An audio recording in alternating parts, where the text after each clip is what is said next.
Superposition principle of waves. When a jerk is given to a stretched string which is tied at one end, a wave pulse is produced and wave pulse traveling along the string. Suppose two persons holding a string on either side give a jerk simultaneously, then these two wave pulses move towards each other, meet at a point, and move away from each other with their own identity. இங்கே ஒரு ஒரு stretched ஸ்ட்ரிங்க்கு நம்ம jerk கொடுக்கும்போது அந்த wave pulse produce ஆகி அந்த pulse அந்த string ஃபுல்லாக ட்ராவல் ஆகுது. அதுவே அந்த ஸ்ட்ரெச்டு ஸ்ட்ரிங்க்கு ரெண்டு பக்கமும் ஜர்க் கொடுக்கும்போது அந்த வேவ் பல்ஸ் ப்ரொடியூஸ் ஆனது meets at a point and move away from each other with their own identity.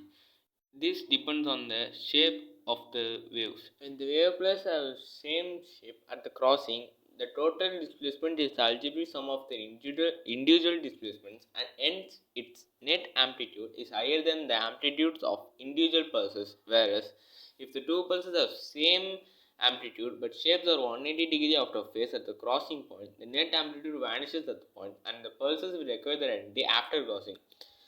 வெறும் வேவ்ஸ் மட்டும்தான் இது மாதிரி ஒரு பெக்யூலியர் ப்ராப்பர்ட்டி கண்டெயின் பண்ணுது. இதுதான் சூப்பர்பொசிஷன் பிரின்சிபல் ஆஃப் வேவ்ஸ்.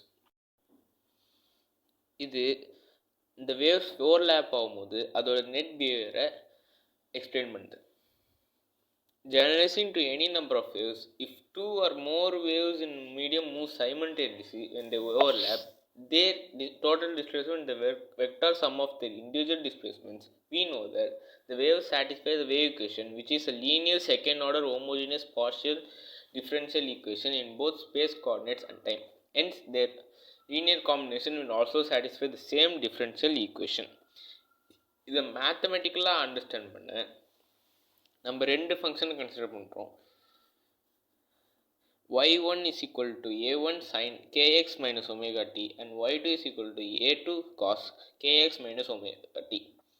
இங்கே both y1 and y2 satisfy the wave equation, then அதோட algebraic sum y is equal to y1 plus y2 also satisfy the wave equation. This means that the displacements are additive. Suppose we multiply both y1 and y2 with some constant, then their amplitude is scaled by that constant further.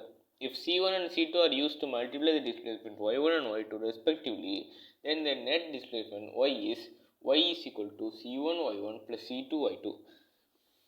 This can be generalized to any number of waves. In case of n such waves in more than one dimension, the displacement are written using the vector notation. Here the net displacement y vector is equal to summation of I is equal to 1 to n ci yi vector. The principle of superposition can explain the following: space interference, time interference, and concept of stationary waves. The waves that obey principle of superposition are called linear waves. In general, if the amplitude of the wave is not small, then they are called non-linear waves. These violate the linear superposition principle. Example: laser